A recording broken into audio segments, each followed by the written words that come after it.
Hi, humans, and welcome back to Humanities.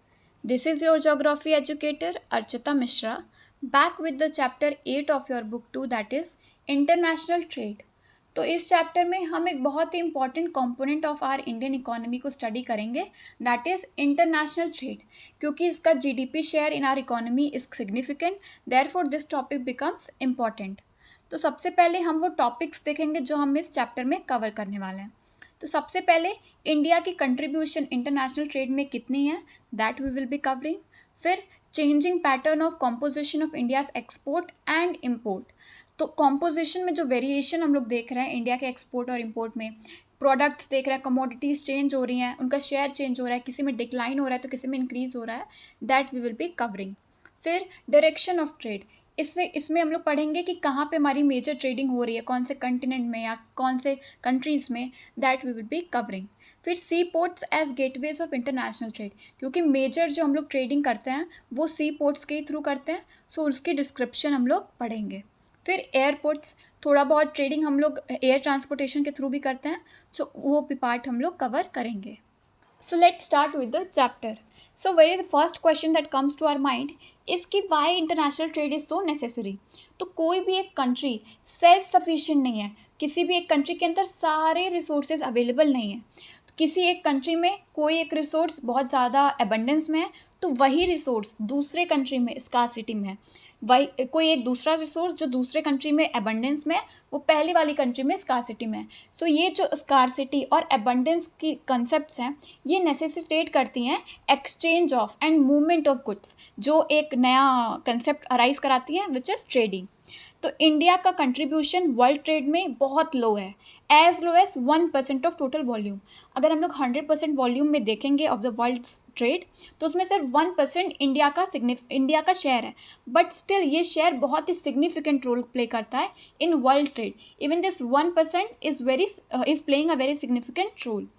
So the value of India's external trade 1950-51 में 1214 crore rupees था, जो कि अब राइज होकर के 2016-17 में 44,29,762 करोड़ हो चुका है। तो ये एक सिग्निफिकेंट राइज हुआ है और ये शो करता है कि कितना पैटर्न में चेंज हो गया है इन इंडियाज़ इंटरनेशनल ट्रेड। अब इस राइज का जो ये शार्प एक राइज हुआ है इसका रीजंस भी है। पहला रीज़न है momentum picked up by manufacturing sector. पहले क्या था, प्राइमरी सेक्टर बहुत डेवलप्ड था, बट अब क्या है, manufacturing sector that is secondary sector, उसमें भी डेवलपमेंट हो रहा है। सो देयरफॉर वो जो डेवलपमेंट है वो एक सिग्निफिकेंट कंट्रीब्यूशन दे रहा है इन are international trade. Second is liberal policies of the government. हमें पता है 1990s में एलपीजी पॉलिसी इंट्रोड्यूस हुई थी कंट्री में, that is liberalisation, privatisation and globalisation. तो लिबरलाइजेशन में ये जो लाइसेंसिंग एंड एवरीथिंग था ये सब कैंसिल हो गया। अब क्या है, जो ट्रेडिंग है, अब जो मूवमेंट ऑफ गुड्स है from one countries to another, ये क्या, ये बहुत सिंपल बन गया है। वी हैव सेवरल ऑर्गेनाइजेशन जैसे वर्ल्ड ट्रेड ऑर्गेनाइजेशन, ये यही एग्जामिन करती हैं कि कौन सी कंट्री में ज़्यादा स्ट्रिंजेंट पॉलिसीज़ हैं, तो वो उससे क्या करते हैं, एक मतलब ईजी गोइंग ट्रेडिंग का उनका जो है कि मेजर एम रहता है। सो देयरफॉर लिबरल पॉलिसीज़ जो गवर्नमेंट की हैं वो भी एक रीज़न है for this sharp price. Third है डाइवर्सिफिकेशन ऑफ मार्केट्स। अब क्या है, डाइवर्सिफिकेशन हो गया मार्केट्स में, हमारे पास कोई एक गुड्स अवेलेबल है दूसरे के पास नहीं है, तो क्या है, डाइवर्सिफिकेशन ये है। तो इस डाइवर्सिफिकेशन की वजह से भी ट्रेड फैसिलिटेट होता है।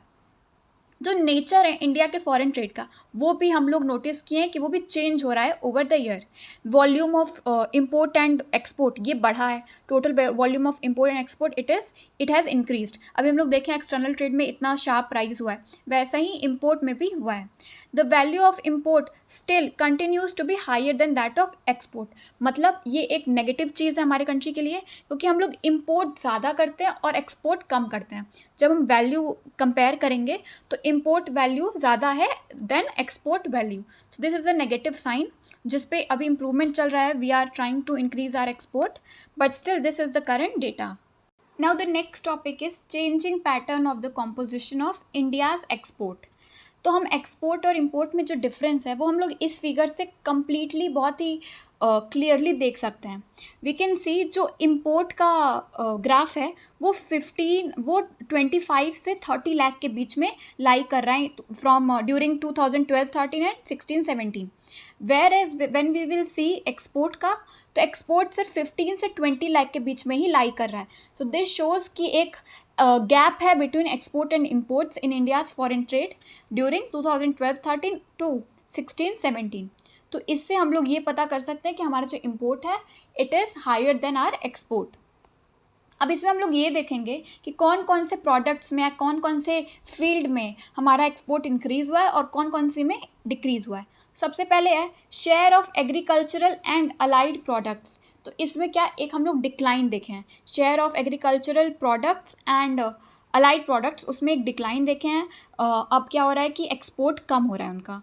Second is share of petroleum and crude products, उसमें हम लोग एक राइज देखें.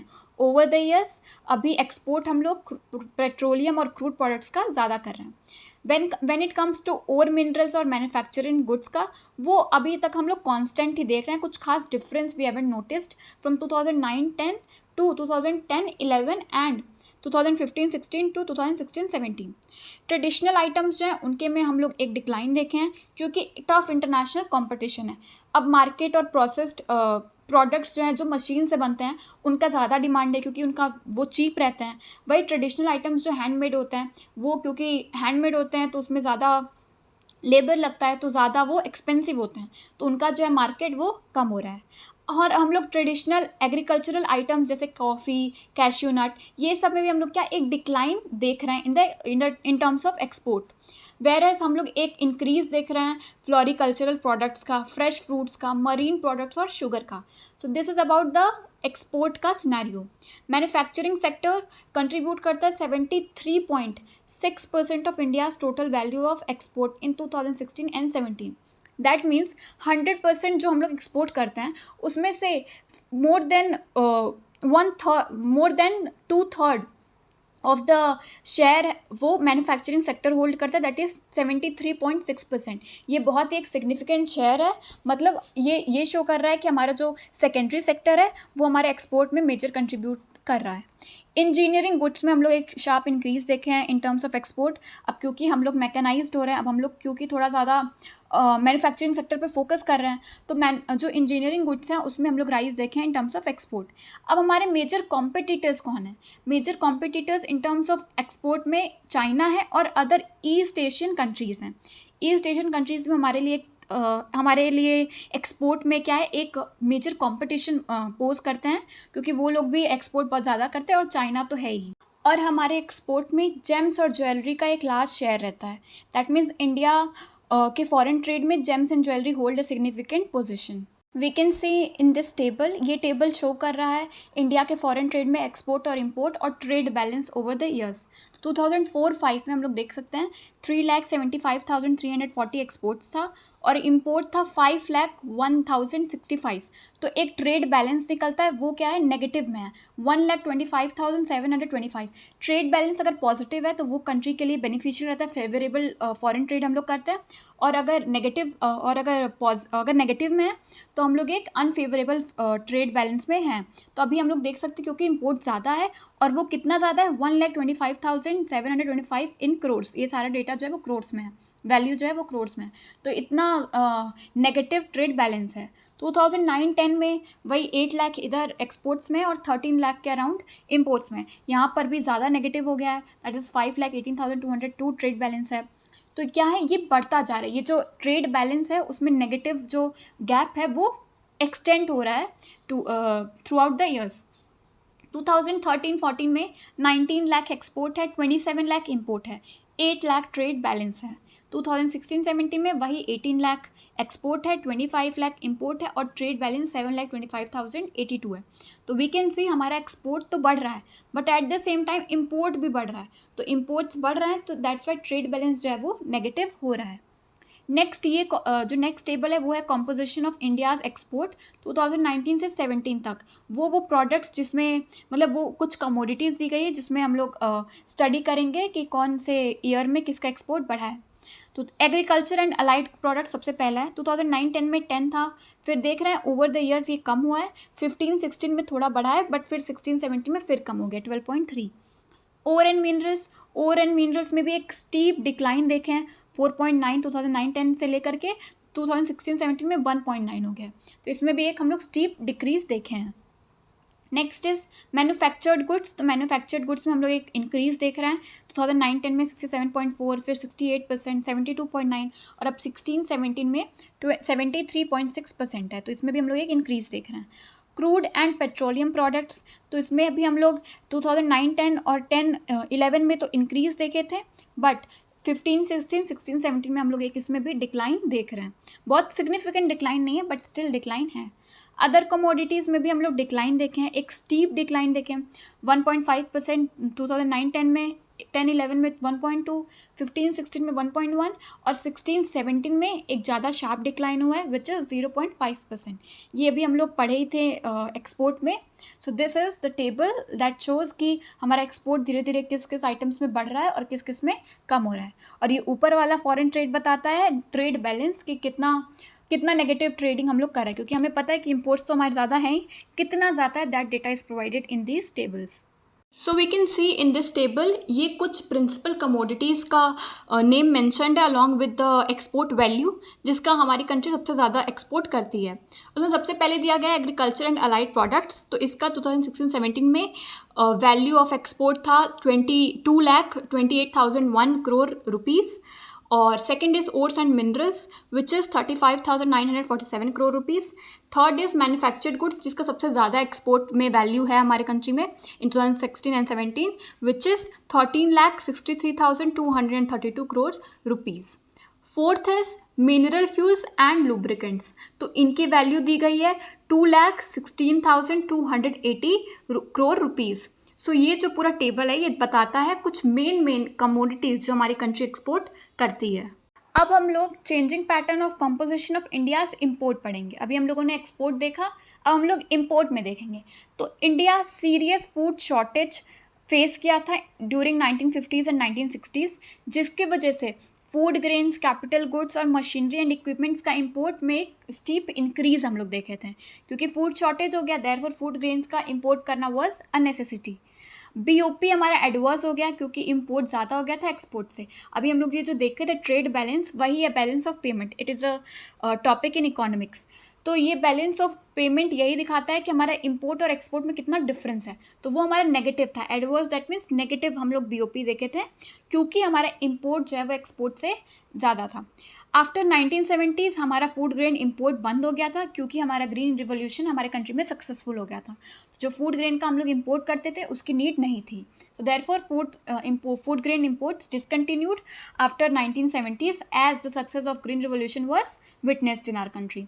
फिर 1973 में अगेन एनर्जी क्राइसिस आ गई, जिसके वजह से प्राइसेस जो है पेट्रोलियम और इंपोर्ट बजट जो है वो दोनों बढ़ गया। हमारा इंपोर्ट बजट भी बढ़ गया और जो पेट्रोलियम के प्राइसेस हैं वो सब भी इंक्रीज़ हो गए, बिकॉज रीज़न इसके पीछे था एनर्जी क्राइसिस ऑफ 1973।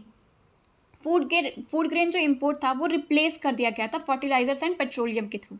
तो दो हम लोग फूड ग्रेन का इंपोर्ट नहीं करते थे, बट हम लोग फर्टिलाइजर्स और पेट्रोलियम का इंपोर्ट करने लगे थे, which again made import budget very high. Import basket में अब हम लोग ये देखेंगे क्या क्या हम लोग प्रोडक्ट उस टाइम इंपोर्ट करते थे। तो machine and equipment, special steel, edible oils and chemicals, ये सब वो प्रोडक्ट हैं जिनका हम लोग इंपोर्ट करते थे। अब हम लोग क्या देख रहे हैं, शेयर ऑफ पेट्रोलियम प्रोडक्ट्स में एक इंक्रीज देख रहे हैं। हम लोग जब देखेंगे कि इंपोर्ट का शेयर, तो पेट्रोलियम एंड अदर प्रोडक्ट्स जो पेट्रोलियम से रिलेटेड हैं उनके में एक इंक्रीज देखेंगे, क्योंकि हमारा उसका रीज़न क्या है, क्योंकि पेट्रोलियम का प्रोडक्ट का जो शेयर है वो बढ़ रहा है इंपोर्ट में, क्योंकि वो एक फ्यूल भी है, एट द सेम टाइम वो एक इंडस्ट्रियल रॉ मटेरियल है। पेट्रोलियम के हेल्प से हम बहुत सारे चीज़ों का मैन्युफैक्चरिंग करते हैं, देयरफॉर वो एक इंडस्ट्रियल रॉ मटेरियल है, therefore making a necessity for its import. So now अब जो हमारा शेयर है in when it comes to import of petroleum products वो बढ़ रहा है, रीज़न बीइंग वो फ्यूल भी है और इंडस्ट्रियल रॉ मटेरियल भी है। तो ये इंडिकेट क्या कर रहा है, ये इंडिकेट कर रहा है कि इंडस्ट्रियलाइजेशन का जो पेस है हमारे कंट्री में वो बढ़ रहा है। Tempo of rising industrialisation it is indicating. दूसरा कि हमारा स्टैंडर्ड ऑफ लिविंग अब बेटर हो रहा है, तो इसलिए अब हम लोग जो है कि ज़्यादा इंपोर्ट कर रहे हैं इन सब प्रोडक्ट्स का। So it shows these things. अब क्या है, जब हम लोग इंपोर्ट ज़्यादा कर रहे हैं, ज़्यादा उसका डिमांड है, तो इसी की वजह से हम लोग एक स्पोरेडिक प्राइस राइज देख रहे हैं in international market when it comes to petroleum product. So the reason is high demand रहेगा, जिस चीज़ का डिमांड ज़्यादा होगा उसकी प्राइस भी इंक्रीज़ होगी। So that is the reason. Now along with petroleum products, अब कैपिटल गुड्स जो हैं उनका भी इंपोर्ट बढ़ रहा है। अब कैपिटल गुड्स के अंदर कौन कौन से गुड्स आते हैं? तो कैपिटल गुड्स के अंदर नॉन इलेक्ट्रिकल मशीनरी आती है, transport equipment, manufacturers of metals आते हैं एंड मशीन टूल्स आते हैं। ये सब मेन आइटम्स है कैपिटल गुड्स के। तो इनका इंपोर्ट बढ़ रहा है। इसके पीछे क्या रीज़न है? इसके पीछे है reason rising demand in the export oriented industrial and domestic sector. So इन दोनों सेक्टर्स से जो डिमांड है कैपिटल गुड्स की वो राइज हो रही है, जिसके वजह से हमें इंपोर्ट करना पड़ रहा है कैपिटल गुड्स को। इसके अलावा import of food and allied products और एडिबल ऑयल्स, इसका जो इंपोर्ट है वो डिक्लाइन हो रहा है, क्योंकि हम लोग सेल्फ सफिशिएंट हैं। हमारे कंट्री में एग्रीकल्चर एक अच्छे पेस पे चल रहा है, तो हमें फूड की सिक्योरिटी हमारे कंट्री में है। एडिबल ऑयल्स, तो जो फूड रिलेटेड थिंग्स है उसमें हम लोग सेल्फ सफिशिएंट है, देयरफॉर उसका जो इंपोर्ट है वो डिक्लाइन हो रहा है। और अदर आइटम्स जो हम लोग इंपोर्ट करते हैं उसमें क्या क्या है? उसमें है pearls, semi precious stones, gold silver, metalliferous ores, metal scrap, non ferrous metals along with electronic goods. तो ये सब कुछ प्रिंसिपल आइटम्स हैं जिन्हें हम लोग इंपोर्ट करते हैं। इसके अलावा कुछ और कॉम्पोजिशन ऑफ इंपोर्ट हमारे बुक में दिया गया है इस टेबल के थ्रू। तो it is India's composition of import 2019 से 17 तक क्या कॉम्पोजिशन रहा है इंपोर्ट का।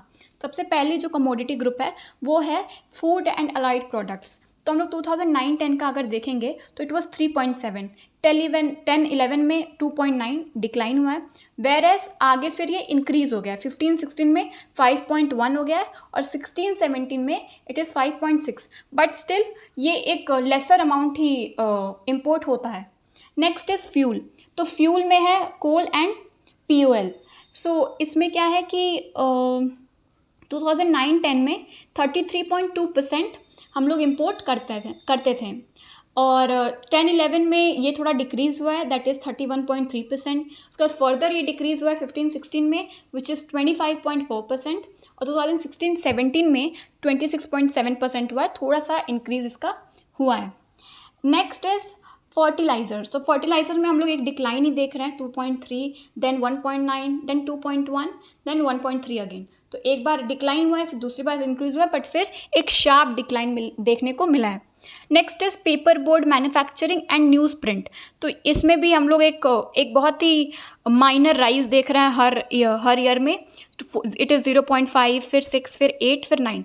तो बहुत एक माइनर इंक्रीज़ हुआ है, दो ये इंक्रीज़ ही हुआ है। Next is capital goods. तो कैपिटल गुड्स में इट इज़ 15.0, फिर 13.1, देन 13, देन 13.6। तो ये थोड़ा इंक्रीज़ हुआ है लास्ट ईयर में। देन अदर्स में क्या है? अदर्स में भी जो हम लोग ये डेटा देख रहे हैं उसमें क्या है, एक डिक्लाइन ही हम लोग को देखने को मिला, विच इज़ फ्रॉम 42.6 टू 47.7 यहाँ इंक्रीज़ हुआ, बट अब क्या 38.1, ये एक मेजर डिक्लाइन है। देन 37%। तो क्या ये एक हम लोग डिक्लाइन देख रहे हैं। तो इससे ओवरऑल यही निकल के आता है कि हमारा जो इम्पोर्ट है वो कुछ प्रोडक्ट्स में इंक्रीज़ हो रहा है, वेरएस कुछ में डिक्लाइन हो रहा है। सो नेक्स्ट ये एक टेबल दिया है जिसमें import of some principal commodities दिया गया, जैसे अभी हम लोग एक्सपोर्ट में पढ़े थे वैसे इसमें इंपोर्ट की कमोडिटीज़ का मेंशन है। सबसे पहले फर्टिलाइजर्स एंड फर्टिलाइजर मैन्युफैक्चरिंग। तो इसमें क्रोर्स में दिया गया है 2016-17 का data, which is 33,726 crore rupees. Next is edible oil, इसका है 73,048। पल्प एंड वेस्ट पेपर, इसका है 6,537, बहुत ही माइनर है। नॉन फेरस मेटल्स में ज़्यादा है, which is 2,62,961 crore rupees. Iron and steel में 55,278, पेट्रोलियम ऑयल लुब्रिकेंट्स में 58, 5,82,762। Then pearls, precious and semi precious stones में 1,59,464, मेडिसिनल एंड फार्मा प्रोडक्ट्स में 33,504, दैन केमिकल प्रोडक्ट्स में 1,47,350। तो ये जो डेटा है this is not important, but important क्या है, ये सब इम्पॉर्टेंट जो कमोडिटीज़ का नेम्स है वो इम्पॉर्टेंट है।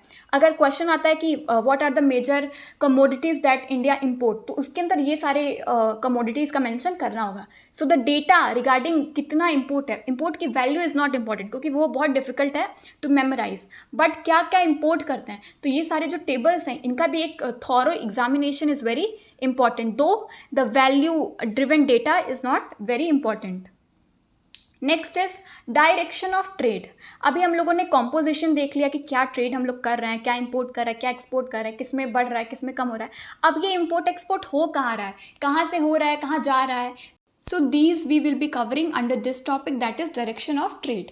तो इंडिया का जो ट्रेड रिलेशन है वो मोस्ट ऑफ द कंट्री के साथ अच्छा है, और अच्छा ट्रेड रिलेशन है with trading blocks also. Trading blocks by the way includes blocks like EU, NAFTA, SAFTA, ASEAN, these kind of blocks.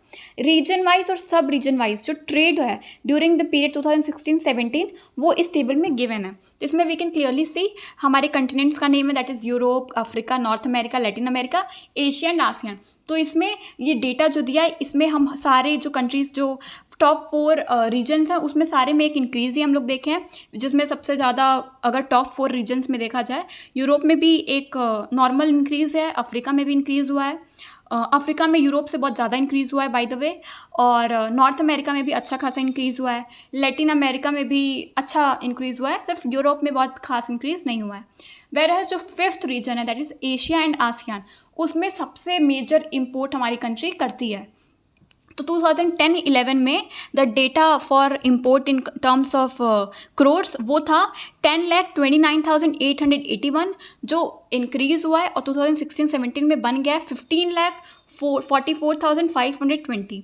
So around 5 lakh crore rupees का इंक्रीज़ हुआ है in terms of trade when it comes to 2011 to 2016-17 when it comes to import from Asia and ASEAN.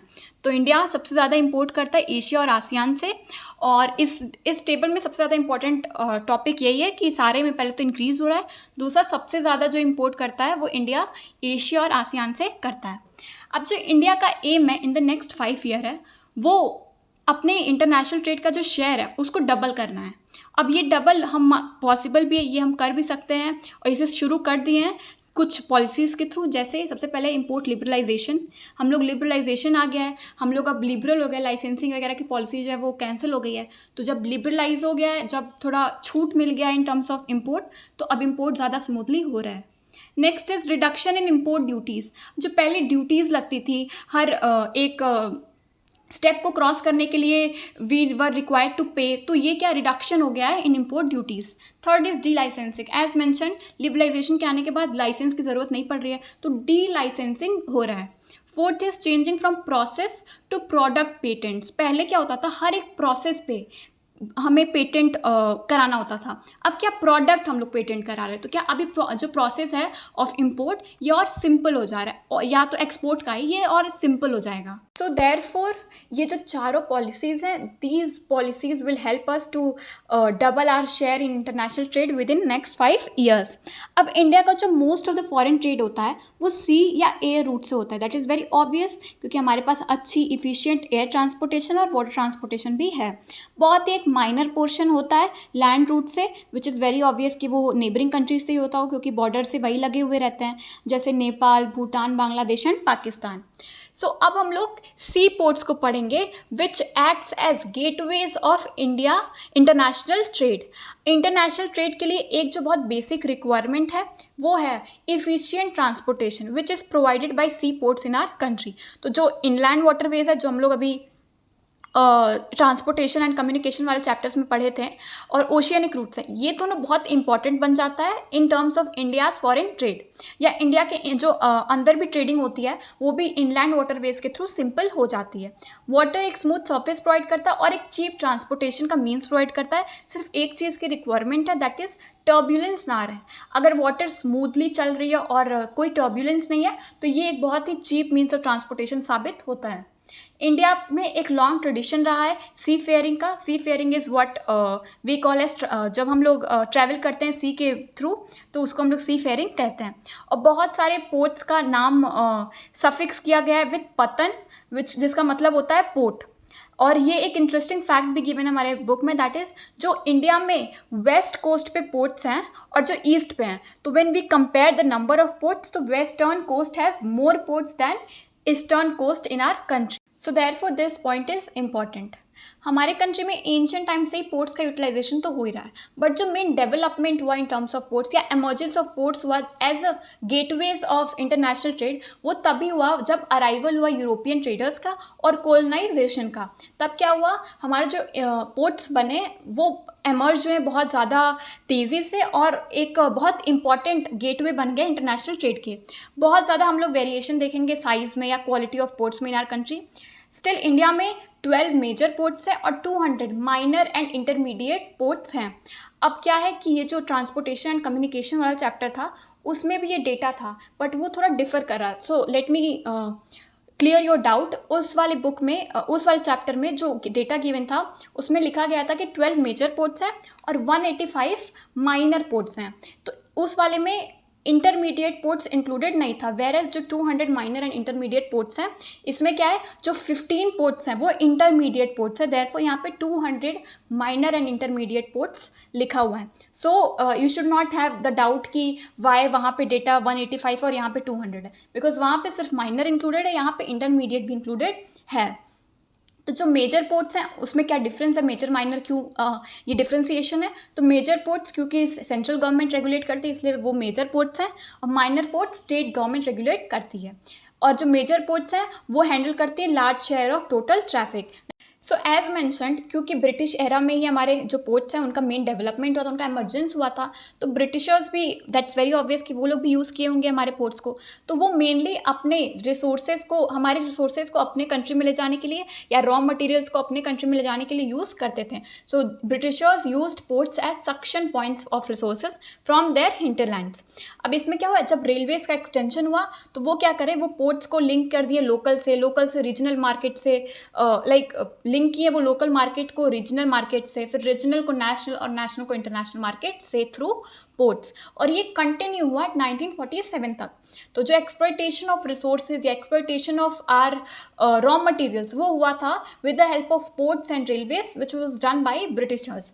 और ये expectation रखी गई थी कि independence के बाद ये जो एक्सप्लॉयटेशन का पूरा एक सिनेरियो है वो रिवर्स होगा, वो उसमें एक हम लोग रिवर्सल देखेंगे। बट इंडिपेंडेंस के बाद क्या हुआ, जब पार्टीशन हुआ तब हमारे जो दो बहुत ही इंपॉर्टेंट पोर्ट्स हैं वो चले गए थे दूसरे कंट्रीज़ में। पहला कराची पोर्ट चला गया था पाकिस्तान में, वो वेस्टर्न साइड में था तो वो वेस्ट पाकिस्तान में चला गया। और चित्तागोंग पोर्ट जो कि हमारे ईस्ट साइड में था वो बांग्लादेश में चला गया, या तो फिर ईस्ट पाकिस्तान उस टाइम कहते थे, वहाँ चला गया। तो ये जो दो बहुत ही मेजर पोर्ट्स थे जो हमारे इंटरनेशनल ट्रेड में बहुत हेल्प करते थे, वो हमसे क्योंकि पार्टीशन हो गया तो वो इन सब कंट्रीज़ में चले गए, वेस्ट एंड ईस्ट पाकिस्तान में रेस्पेक्टिवली। और देयरफॉर जो प्रॉब्लम है वो रिवर्स नहीं हुई, या इंडिपेंडेंस के बाद ये जो हमारा थिंकिंग था कि हमारे पोर्ट्स और डेवलप होंगे और हमारे इंटरनेशनल ट्रेड में उनका कंट्रीब्यूशन रहेगा, वो चीज़ नहीं हुआ।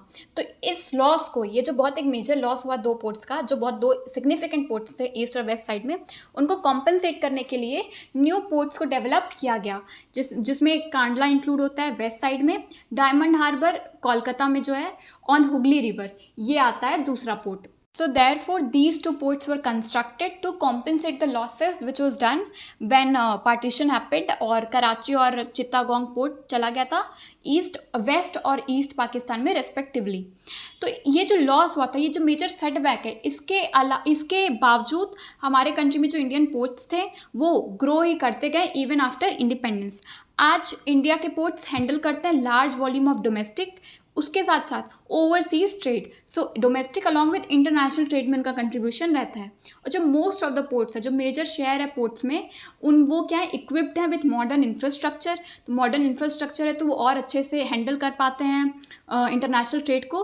पहले क्या था, डेवलपमेंट और मॉडर्नाइजेशन, ये किसकी रिस्पॉन्सिबिलिटी थी इन टर्म्स ऑफ पोर्ट्स डेवलपमेंट, वो थी गवर्नमेंट एजेंसीज़ की। बट अब क्या है, जो इनका फंक्शन है वो बढ़ रहा है, और जो इंटरनेशनल पोर्ट्स हैं उनके बराबरी में लेके आने के लिए हम लोग प्राइवेट एंटरप्रेन्योर्स को भी इंक्लूड कर रहे हैं when it comes to modernization of ports in India. So अब क्या है, अब वो गवर्नमेंट एजेंसीज ही नहीं बट प्राइवेट एजेंसीज भी हैंडल करती हैं।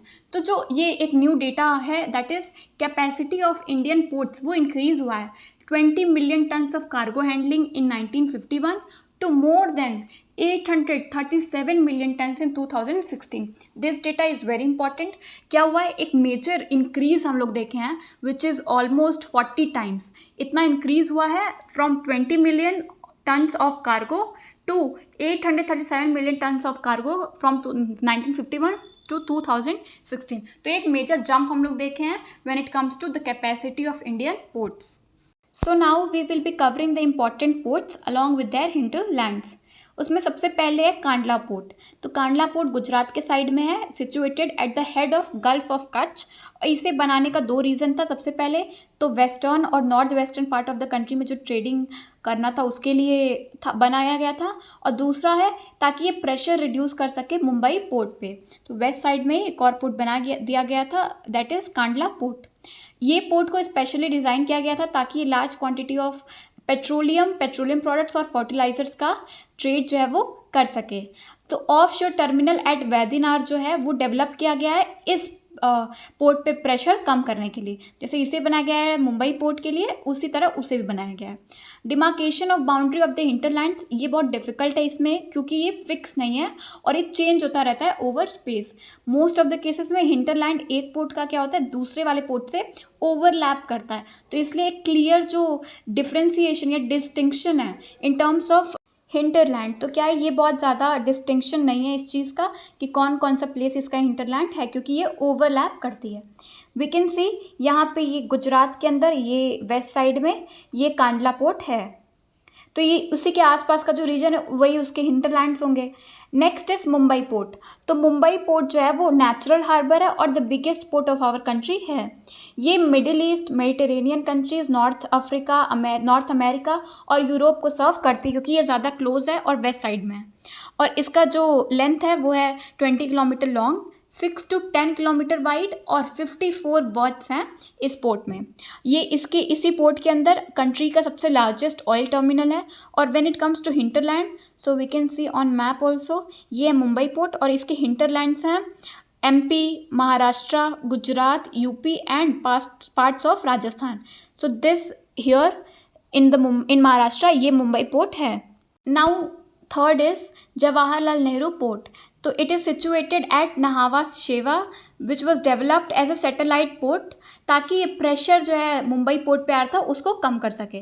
तो जैसे हम लोगों ने कांडला पोर्ट को पढ़ा था कि वो मुंबई पोर्ट का प्रेशर थोड़ा कम करने के लिए बनाया गया था, वैसे ही जवाहरलाल नेहरू पोर्ट को भी to relieve the pressure at Mumbai port उसको भी इसीलिए बनाया गया था. इसकी स्पेशलिटी है कि ये सैटेलाइट पोर्ट है विच इज़ वेरी इंपॉर्टेंट क्योंकि ये MCQs में बहुत ज़्यादा पूछा जाता है. नेचुरल हार्बर में बिगेस्ट पोर्ट में मुंबई इज़ इंपॉर्टेंट और when it comes to satellite port Jawaharlal Nehru port is the answer.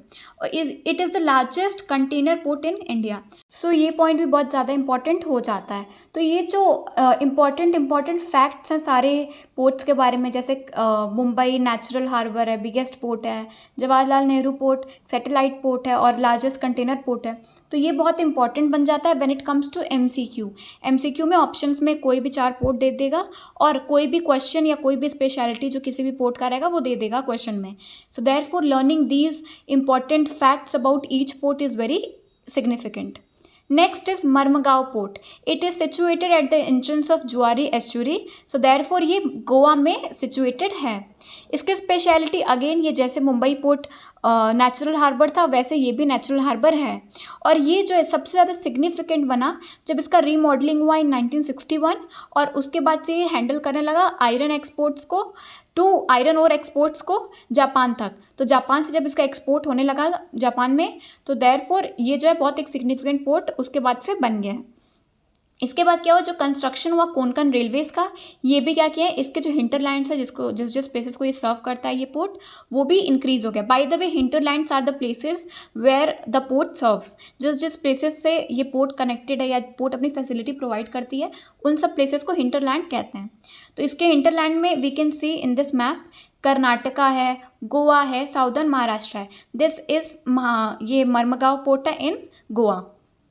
Now next is new Mangalore port. ये कर्नाटका में है और ये आयरन ओर और आयरन कंसनट्रेट्स का एक्सपोर्ट को हैंडल करता है. अलॉन्ग विद इट ये fertilizers, petroleum products, edible oils, coffee, tea, wood pulp, yarn, granite, stone marbles, molasses, not marbles, molasses, ये सब का जो है कि ट्रेडिंग या एक्सपोर्ट ये पोर्ट करता है। इसके इंटरलैंड में सिर्फ और सिर्फ कर्नाटका इंक्लूडेड है। We can see on map, ये है new Mangalore port. Next is Kochi port. Kochi port is situated at the head of Vembanad Kayal in Kerala. तो ये केरला में सिचुएटेड है और इसे हम लोग queen of the Arabian sea भी कहते हैं। Being close to Arabian sea, so we call it as queen of the Arabian sea. It is also very important when it comes to MCQ। और ये एक नेचुरल हार्बर है और एक Suez और कोलंबो जो रूट है इससे भी क्लोज है, तो ये एक एडिशनल एडवांटेज है। इसके हिंटरलैंड्स में Kerala, we can see in this map, we can see कि ये केरला, साउदर्न कर्नाटका और साउथ वेस्ट तमिलनाडु को सर्व करती है। Next is Kolkata port. तो कोलकाता पोर्ट हुगली रिवर पे सिचुएटेड है which is 128 kilometre inland from bay of Bengal. So it is in Kolkata, west Bengal. ये डेवलप किया गया है ब्रिटिशर्स के द्वारा और ये Kolkata being the capital of British India, ये बहुत ही ज़्यादा सिग्निफिकेंट पोर्ट हुआ करता था। लेकिन इसका जो सिग्निफिकेंस है वो लूज़ हो गया आफ्टर ये डाइवर्जन होने गया एक्सपोर्ट्स का टू अदर पोर्ट्स। क्या हुआ कि इस पोर्ट का प्रेशर रिलीव करने के लिए अदर पोर्ट्स का कंस्ट्रक्शन हुआ, लाइक विशाखापट्टनम, पाराद्वीप एंड इसका खुद का सैटेलाइट पोर्ट्स हल्दिया। तो क्या इन सब पोर्ट्स के कंस्ट्रक्शन के बाद ये जो इतना सिग्निफिकेंट पोर्ट था अब उसकी सिग्निफिकेंस जो है वो कम हो गई है। अदर प्रॉब्लम्स में सिल्ट एक्यूमुलेशन होने लगा इस हुगली रिवर में जो कि मेजर प्रॉब्लम बन जाता है और इसके सिग्निफिकेंस में ये एक मतलब एक निगेटिव इम्पैक्ट लाता है। इसके हिंटरलैंड्स में as we can see on map Bihar, Jharkhand, west Bengal, Sikkim and north eastern states आता है। अलॉन्ग विद इट ये नेपाल और भूटान क्योंकि पास में ही है और नेबरिंग कंट्रीज है, इन्हें भी सर्व करता है। Next port is Haldia port. तो Haldia port is situated 105 kilometer downstream from Kolkata. We as already mention Kolkata port के अंदर कि इसका सैटेलाइट पोर्ट है हल्दिया। कार्गोज हैंडलिंग में ये आयरन ओर, कोल, पेट्रोलियम प्रोडक्ट, फर्टिलाइजर्स, जूट के प्रोडक्ट्स और जूट और कॉटन, यान, ये सब का जो कार्गो हैंडलिंग है या ये सब का एक्सपोर्ट इंपोर्ट करता है। Next is Paradip port. तो ये महानदी डेल्टा में सिचुएटेड है which is 100 kilometer away from Cuttack. तो जो we can see on this map कि this is Paradip port in Orissa. तो ये क्या है, इसकी स्पेशलिटी है कि ये डीपेस्ट हार्बर है और ये लार्ज स्केल आयरन और एक्सपोर्ट्स को हैंडल करता है। We can see on map इसके इंटरलैंड्स में it is Orissa, Chhattisgarh and Jharkhand. Next and the 10th port given in the book is Visakhapatnam port. ये आंध्र प्रदेश में है। इसकी स्पेशलिटी है कि ये लैंड लॉक्ड हार्बर है। ये बहुत फ्रीक्वेंटली पूछा जाता है MCQs में, which is the landlocked harbour port. तो ये क्या है, इट इज़ विशाखापट्टनम। ये कनेक्ट करता है सी को by a channel cut through solid rock and sand. और जो आउटर हार्बर है इसमें डेवलप किया गया है ताकि ये आयरन और पेट्रोलियम और जनरल कार्गो के एक्सपोर्ट हैंडल कर सके। So we can see on map this is Visakhapatnam और इसके हिंटरलैंड्स में we can see Andhra Pradesh and Telangana. Next is Chennai port. इसकी स्पेशलिटी है कि ये one of the oldest port है ऑन ईस्टर्न कोस्ट पे one of the oldest port है। ब्रिटिशर्स के टाइम से ही आता चला आ रहा है। ये एक आर्टिफिशियल हार्बर है जिसको बिल्ड किया गया था इन 1859 इट इज़ इम्पॉर्टेंट। और ये बहुत ज़्यादा सूटेबल नहीं है लार्ज शिप्स को हैंडल करने के लिए क्योंकि इसका जो वाटर है वो शैलो है नियर कोस्ट। और हिंटरलैंड्स में we can see on map ये तमिलनाडु और पुडुचेरी है। Next is Ennore. तो इन्नौर तमिलनाडु में सिचुएटेड है और ये न्यूली डेवलप्ड पोर्ट है।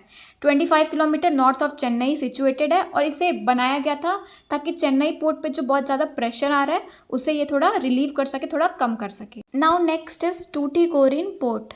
तो ये बहुत सारे वेराइटी ऑफ कार्गोस को हैंडल करता है जैसे coal, salt, food grains, edible oil, sugar, chemicals, petroleum products. तो इन सब की cargo handling is done by Tuticorin port. ये तमिलनाडु में सिचुएटेड है और अगेन इसे भी डेवलप करने का मोटिव सेम था which is to relieve pressure on Chennai port पे जो ज़्यादा प्रेशर आ रहा था उसे कम करने के लिए। We can see on the map यही है टूटीकोरिन पोर्ट। नेक्स्ट इज अब हम लोगों ने जो सारे पोर्ट्स का स्टडी था वो कर लिया है। We can see on map हमने कांडला, मुंबई, मर्मगांव, मैंगलुरु पोर्ट, कोची, टूटीकोरिन, फिर इधर चेन्नई, विशाखापट्टनम पोर्ट, पारादीप, कोलकाता में हल्दिया, कोलकाता पोर्ट, ये सारे का स्टडी कर लिया है। तो जो मेजर पोर्ट्स और सी रूट्स हैं उसकी study is done. Sea routes को तो हम लोगों ने पढ़ लिया, which was the most significant means of transportation when it comes to international trade. अब नेक्स्ट जो मोस्ट इंपॉर्टेंट है वो एयरपोर्ट्स हैं, दैट इज़ एयर ट्रांसपोर्टेशन। ये एक इम्पॉर्टेंट रोल प्ले करते हैं when it comes to international trade. इनका कुछ एडवांटेज है, whereas along with it कुछ डिसएडवांटेजेस हैं। तो एडवांटेजेस में लीज टाइम लेते हैं फॉर कैरियज। सेकेंड इज़ ये बहुत हाई वैल्यू और पेरिशेबल गुड्स जो हैं लॉन्ग डिस्टेंसेज में ट्रैवल कराने के लिए या एक्सपोर्ट या हैंडल या मूवमेंट कराने के लिए ये बहुत ज़्यादा सूटेबल होते हैं। अब इसके डिसएडवांटेजेस की बात करें तो ये बहुत कॉस्टली हैं, और जो हैवी और बल्की कमोडिटीज़ हैं उनके लिए ये सूटेबल नहीं है, जिसकी वजह से इनका जो पार्टिसिपेशन है इंटरनेशनल ट्रेड में वो थोड़ा कम रहता है when it comes to the comparison with oceanic routes. So this was about the advantages and disadvantages of airports. हमारे कंट्री में 25 मेजर एयरपोर्ट्स हैं according to the annual report 2016-17, और कुछ कुछ एयरपोर्ट्स का नेम मैंशनड है, दैट इज़ अहमदाबाद, बेंगलुरु, चेन्नई, दिल्ली, गोवा, गुवाहाटी, हैदराबाद। ये जो सारे नेम्स हैं वो हम लोग इस मैप में देख सकते हैं। It is Srinagar, Jammu, and we can see Lahore, Chandigarh, Kullu, Amritsar, Jaipur, Jodhpur, Udaipur. ये सारे जो एयरपोर्ट्स हैं वो ऑलरेडी मैंशनड है और ये हम लोग देख सकते हैं on map. We can see इधर भुवनेश्वर है, विशाखापट्टनम है, हैदराबाद है, तिरुपति है, बेलागावी है, पणजी है, इंदौर, औरंगाबाद।